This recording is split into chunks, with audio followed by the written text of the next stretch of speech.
Alright everyone, this is going to be part 2 of the review that I did the other day. Starting off, we have a size comparison with the Marvel Legends Sam Wilson Captain America and the Demonical Fit Gohan figure that I have. They're the only figures in 6-inch scale that I have on hand, so you can kind of see how he compares to both of them. He's more towards true 6-inch scale rather than the Marvel Legends scale, which is a little bit taller, pushing 6.5. It also doesn't help that the Captain America has these bulky boots that make him a little taller, and then his neck peg is taller than it should be. And the Gohan is just an SH Figuarts copy, so you can clearly see how he scales. Of course, he's going to be smaller. SH Figuarts is always smaller than everything else.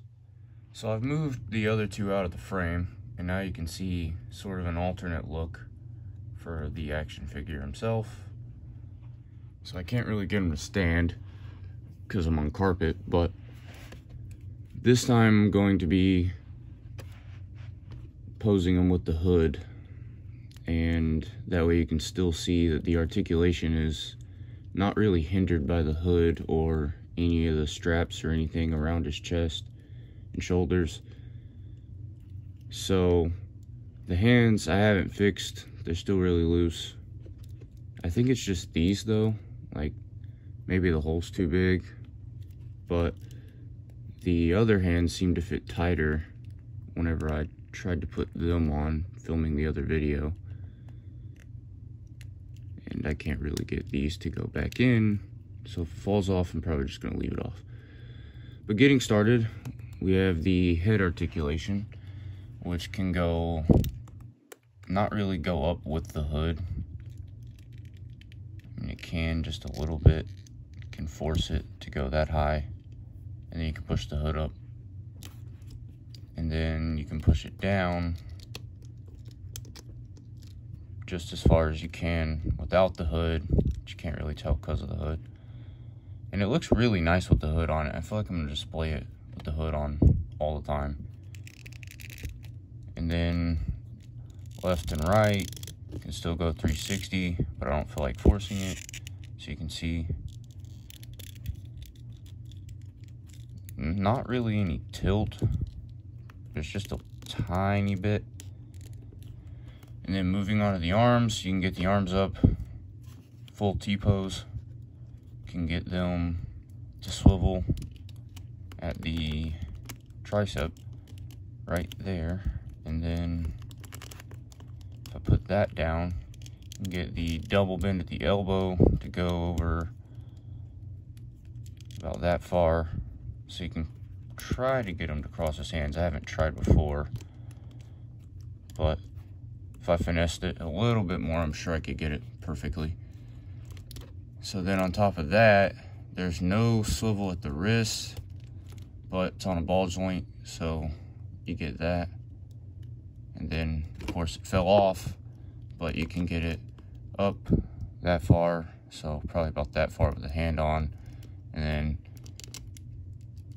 you can get it to go in, and then back out. And if you turn the hand, you can get it to go up and down about that far. And the waist is probably where the articulation shines, but also on my figure, because it was so tight, I don't really want to risk messing it up or breaking it, because I'm probably going to have to replace one of the joints, that being right there. You can't really tell on camera. Oh, yeah, you can at that angle. You see that? Where it's separated? It won't go back down now. At least not all the way down. So I don't know what to do about that. But when I fully rotated, you can rotate it all the way around at the joint. When I did that, I flexed the plastic in the joint. So now the joint is weaker, and you can tell because it's white instead of blue or whatever color it's supposed to be in there. It's like a bluish green. But so yeah, that's probably gonna break soon if I keep messing with that, and it'll probably never go back down. So that's kind of a bummer, but it's partly my fault for not heating it up.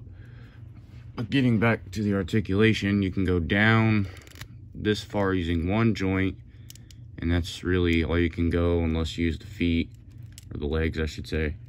And so you can see more gapping, which normally wouldn't be there if it wasn't for my trying to force it. And then you can see this is a separate piece, so you have 2 points of articulation, one ab crunch and then the waist swivel. So you can get them to go back that far, and then combined with the legs, you can go back pretty far. Of course, there is some, well, I guess there is no tilt. My bad. There's not really any tilt right there.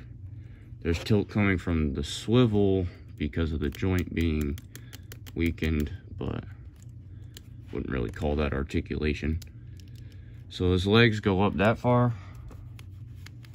Can get them to go back barely because of the butt getting in the way. Thigh swivels, 360 there.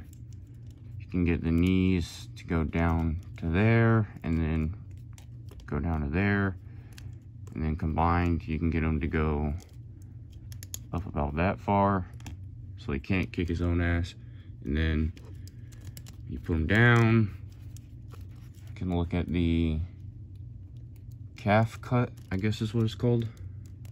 So that rotates just on a ball joint, and then the foot goes up that far. This one's already popped off on me, so it goes up, and then you can get it to go back.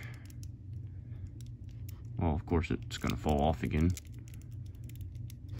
about that far, and then no rotation, it'll just fall off. It's really rubbery, so like it's not stiff enough to stay on. So you can get it to rotate like that, but not tilt. So you can 360 there, but then there's no toe hinge because it's not really solid. And then there's a peg hole there for a stand. And I think that's gonna be it for articulation. If I miss anything, hopefully I covered it in the last video. But yeah, so that's gonna be it for the review. Thanks for watching.